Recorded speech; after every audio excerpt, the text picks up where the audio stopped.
जनाब चेयरमैन, पहले तो आपकी तवज्जो मबजूल करवाना चाहता हूं कि इस ऐवान की बेतौकीरी देखें कि जी मिनिस्टरों की कुर्सियां ही खाली है, हम क्या इस दीवारों से बातें करें?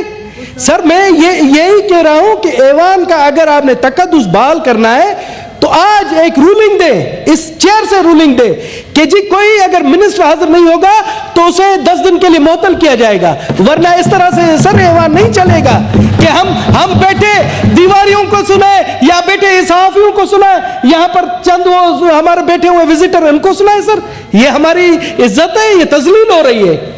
चले असल में बिजनेस खत्म हो गया था। सर बिजनेस खत्म हो गया तो हम आए बिजनेस, इसका मकसद है कि वो आकर जो मिनिस्टर साहब आए ना अपना बिजनेस करके वो चले जाए और हम फजूल हैं इधर। सर ये तो अजीब बात है। दिनेश साहब आप बड़े काबिल एहतराम हैं और जी सर, हर सेशन में आपको सुना जाता है और लोग नहीं सुना जाता है। आज आप हम गवर्नमेंट को लिखते हैं कहता है एक मिनिस्टर यहाँ पे पार्लिमानी मिनिस्टर यहाँ पे होगा।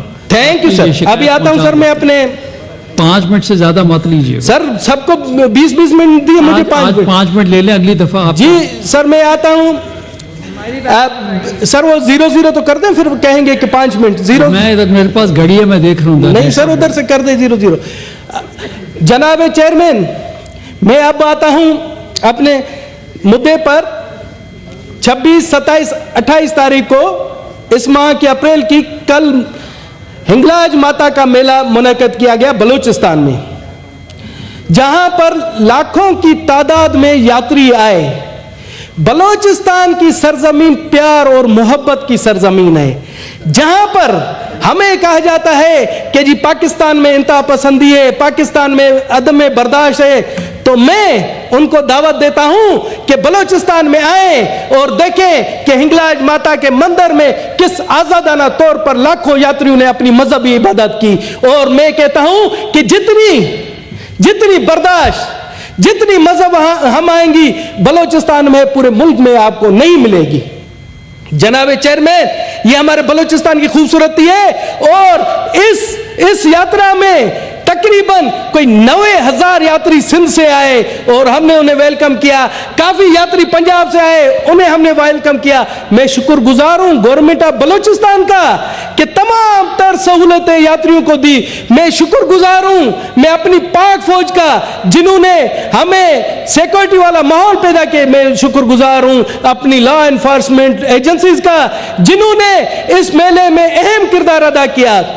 जनाब आला, जहां पर बलूचिस्तान में इतनी बड़ी है मजहब हम आएंगी है, दूसरी जानिब आप आए, आप देखें सिंध में पक्के के डाकू हमारी हिंदू लड़कियों को जबरदस्ती इस्लाम कबूल करवा रहे हैं। जनाब पक्के के डाकू, कच्चे के डाकू तो लोगों को अगवा करते हैं, पक्के के डाकू हमारी लड़कियों को जबरदस्ती अगवा करके, हालांकि आईने पाकिस्तान हमें इजाजत देता है कि कोई किसी को जबरदस्ती मजहब नहीं किया तब्दील करे। कुरान पाक में आज भी ला इकराह फील दीन, मजहब में कोई जबर नहीं। सूरह अल काफरून में है लकुम दीनुकुम वलिद्दीन, आपका मजहब आपके लिए, मैं हमारा मजहब हमारे लिए। तो ये जालिम लोग न पाकिस्तान के आइन को मानते हैं न कुरान शरीफ को मानते हैं, हमारी बच्चियों को जबरदस्ती मजहब चेंज कराते हैं। सिंध की धरती सूफियों की धरती है, सिंध की धरती सचल सरमस्त की धरती है, सिंध की धरती शाह अब्दुल लतीफ बिटाई की धरती है, सिंध की धरती शाहबाज कलंदर की धरती है। उन्होंने सूफिया कराम ने अमली तौर पर दिखाया, उनके जो खास नायबीन थे वो हिंदू थे और उन्होंने कहा कि देखें जी हमारे होते हुए हमने कभी किसी पर जोर जबरदस्ती नहीं की। तो आज ये कौन से पक्के के डाकू वहां आ गए जो हमारी मासूम लड़कियों को अगवा करके मजहब चेंज करवा रहे हैं। सर जुल्म तो देखें, संग्रार में प्रिया कुमारी मुहर्रम के महीने में वो आजादारिन को उनके वालिदैन पानी पिला रहे थे। छोटी 6 साल मासूम बच्ची है, उसको अगवा किया जाता है प्रिया कुमारी को। अभी 2 साल गुजर गए, उसका पता नहीं। और प्रिया कुमारी को जिसने अगवा किया उसका नाम नॉमिनेट है, वो भी पक्के का डाकू है, मगर उस पर कोई सिंध गवर्नमेंट हाथ नहीं उठाती। और उसके ताने ताने बाने एक सियासी शख्सियत से मिलते हैं, मगर जुर्रत नहीं होती किसी की के उसको पकड़कर जेल में डाले ताकि हमारी प्रिया कुमारी आजाद हो सके। हमारी पूरी दुनिया में बदनामी हो रही है और हम आंखें बंद करके बैठे हुए हैं। सर, कबूतर की तरह ये आंखें बंद नहीं की जाए और पूरे मुल्क को बदनाम हो रहा है। तो इस चंद जो गंदे अंडे उनकी वजह से मुल्क बदनाम हो रहा है।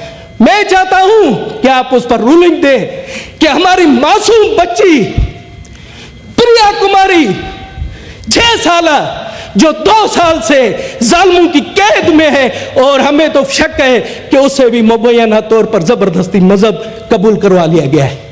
जनाब, यह जुल्म क्यों होता है? जनाब, उनको कहें कि बलोचिस्तान से सीखें। हमारे बुजुर्ग के मौलाना वासिद साहब सारा दिन रात इनके साथ उठना बेटा, कभी भी हम पर जुल्म और जबर नहीं हुआ। तो सिंध में ये क्यों हो रहा है? जनाब, पाकिस्तान का आईन मुकद्दस है, वो हमें इजाजत देता है। पाकिस्तान का आईन देता है कि यहां पर जितने मज़ाहिब के लोग हैं उनको अपनी तबलीग का हक हासिल है, मगर हम वो हक अभी इस्तेमाल नहीं करते। हमने किसी पर तबलीग नहीं की, गैर मुस्लिमों ने, हम नहीं करते। हमें कहा गया है, भगवान श्री कृष्ण ने कहा है कि आपका निजात आपके अपने मजहब में होगी, तो हमें जरूरत नहीं है, हमारी बच्चियां माले गनीमत नहीं है। जनाब आला, ये हमारे साथ जुल्म हो रहा है, इस पर आप रूलिंग दें, इस पर तहकीकात। कहते हैं कि जी ज्वाइंट इन्वेस्टिगेशन टीम बनी है। ज्वाइंट इन्वेस्टिगेशन टीम उन जालिमों को जिन्होंने प्रिया कुमारी को अगवा किया ठंडे एयर कंडीशन रूम में बिठाकर उनसे इंट्रोगेशन करे, ये कहां का जुल्म है? उनको भेजें जो हमारे पास मिर्ची वार्ड जेल बनी है वहां भेजें ताकि उनको पता पड़ सके। वो फर बकेंगे कि कहां पर उन्होंने प्रिया कुमारी को रखा हुआ है। जनाब आला, ये इस पर सोचे, ये पाकिस्तान का मसला है। हमारे दुश्मन मुल्क, मेरी अजीज वतन, मेरी जन्मभूमि, मेरी माता पाकिस्तान पर अंगुलियां उठा रहे हैं इन मामूली वाकयात की वजह से। सर, इस पर कुछ ना कुछ कीजिए, वरना अगर हम इसी तरह से बंद रहेंगे और एक दिन वो दिन आएगा कि यहां से आपको हिंदू मजहब का खात्मा नजर आएगा। वहां पर जो अब फसल हुई है गंदम की, बलोचिस्तान की एक डिवीजन है नसीराबाद डिवीजन, आप भी वाकिफ होंगे। वहां पर जो ज़राई इलाका है सिर्फ बलोचिस्तान के एक डिवीजन है। वहां बेचारे किसानों ने गंदम काश्त की। अब पास्को की जानिब से पूरे पाकिस्तान में खरीदारी की 18 लाख बोरी, 1.8 मिलियन बोरियां। बलोचिस्तान के लिए कोटा रखा 1-1.5 लाख बोरी। सर, वो भी हमें कबूल है कि 2 लाख बोरी, मगर मैं इस ऐवान में इंकशाफ कर रहा हूं कि पास्को ने जोनल हेड डेरा अलायार बलूचिस्तान का इलाका है, उसके लिए POCSO zonal head Shaukat Shah को मुकर्रर किया गया है, जो कि पक्के का डाकू है, उसको लाकर रखा है और उसने दुकानदारी खोली हुई है। हमारे गरीब किसानों से 1,000 रुपया लेकर उनको बारदाना दे रहा है और अपनी जेबें भर रहा है। गरीब किसान को नहीं मिल रही है, उसने एजेंट रखे हुए हैं। जनाब, इस पर भी मैं कहता हूं फूड सिक्योरिटी से आप मंगाएं कि बलूचिस्तान के एरिया के लिए सिंध से क्यों वहां मुकर्रर किया गया है और इसकी क्या वजह है कि असल जमींदार जो बेचारे गरीब जमींदार है उनको बोरियां नहीं मिल रही है और उनके एजेंट 1,000 रुपया लेकर बोरियां तकसीम करे और उनको बिलिंग दी जा रही है।